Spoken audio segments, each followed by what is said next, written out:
Life like a wayfarer journeying, like a stranger on his way back home. قرآن خوانی ہو رہی ہے اور یہ 10واں ہو رہا ہے اور یہ 40واں ہو رہا ہے اور یہ برسی ہو رہی ہے، ان کا کوئی ثبوت نہیں ہے کتاب و سنت کے اندر، یہ بدعت ہو گئی۔ تو اسی طریقے سے بدعات ہیں۔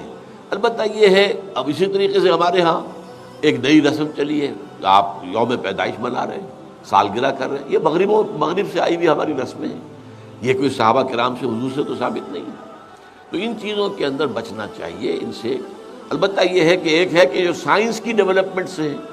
اب کوئی کہتے ہیں صاحب پھر آپ ریل گاڑی میں سفر کیوں کرتے ہیں، وہ تو صحابہ کے اور حضور کے، یہ سائنس کی ترقی سے جو چیزیں آئی ہیں یہ بالکل دوسری چیزیں ہیں، ان میں ثواب کا معاملہ نہیں ہے، یہ تو آپ کی ایک ضرورت ہے جو پوری ہو رہی ہے۔ وہ آپ ہوائی جہاز میں سفر کریں، ٹرین میں سفر کریں، کار میں سفر کریں، یہ جدید ترقیات ہیں، ان سے فائدہ اٹھانا ہے اور ان کو استعمال کرنا ہے، تو یہ اور بات ہے۔ لیکن دین میں کوئی نئی چیز جو حضور اور صحابہ سے ثابت نہ ہو اور اس کو آپ حصول ثواب کی نیت سے کریں، وہ بدعت ہے۔ اب جیسے مثلاً حضرت عمر رضی اللہ تعالیٰ عنہ نے اپنے قدم کو بدعت قرار دیا۔ آپ کو معلوم ہے کہ حضور کے زمانے میں تراویح کی نماز کا کوئی رواج نہیں تھا، حضرت ابو بکر کے دور میں بھی نہیں تھا، بلکہ یہ تھا کہ رات کو نماز نوافل ادا کرو اپنے اپنے طور پر،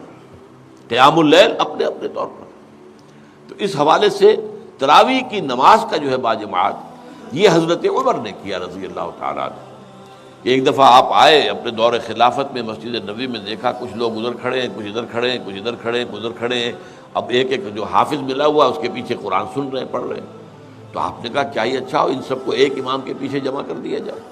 اچھا کوئی اول شب میں پڑھ رہے ہیں، کوئی دیر میں پڑھ رہے ہیں، حضور نے 3 دفعہ جماعت کرائی اس رمضان کی رات میں، تو وہ تہجد کے وقت کرائی ہے، وہ عشاء کے ساتھ نہیں، جو ہم تراویح کہتے ہیں کہ عشاء کے ساتھ ہی 20 رکعت ہم پڑھتے ہیں، یا اہل حدیث حضرات 8 رکعتیں پڑھتے ہیں، اس لیے کہ حضور نے تو صرف تہجد کی جگہ پر پڑھائی، تہجد کی 8 رکعتیں ہوتی تھی حضور کی، تو 8 رکعتیں آپ نے پڑھائی۔ لیکن یہ ہے کہ پھر حضرت عمر نے یہ فیصلہ کیا کہ اس طرح کر دیا جائے، اور اس کے بعد یہ ہوا کہ ایک امام ہے، سب لوگ سن رہے ہیں۔ اس کے بعد ایک دن کہیں آئے حضرت عمر، داخل ہوئے، دیکھا کہ ایک امام کے پیچھے پوری مسجد بھری ہوئی ہے، جماعت ہے، ہو رہی ہے، اور آپ نے کہا نعم البدعۃ ھذہ، یہ ایک اچھی بدعت ہے جو ہم نے شروع کی ہے۔ تو اس سے بدعت حسنہ کا لفظ عام طور پر لوگ لے لیتے ہیں، لیکن یہ واضح رہے کہ یہ حق جو ہے یہ خلیفۃ المسلمون کو تو حاصل تھا،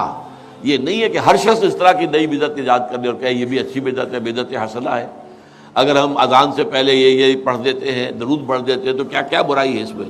کوئی بری بات تو نہیں ہے درود پڑھنا، لیکن بھائی نہیں، یہ قرآن اور حدیث سے اور صحابہ کے عمل سے ثابت نہیں ہے، اس لیے یہ بدعت ہوگا۔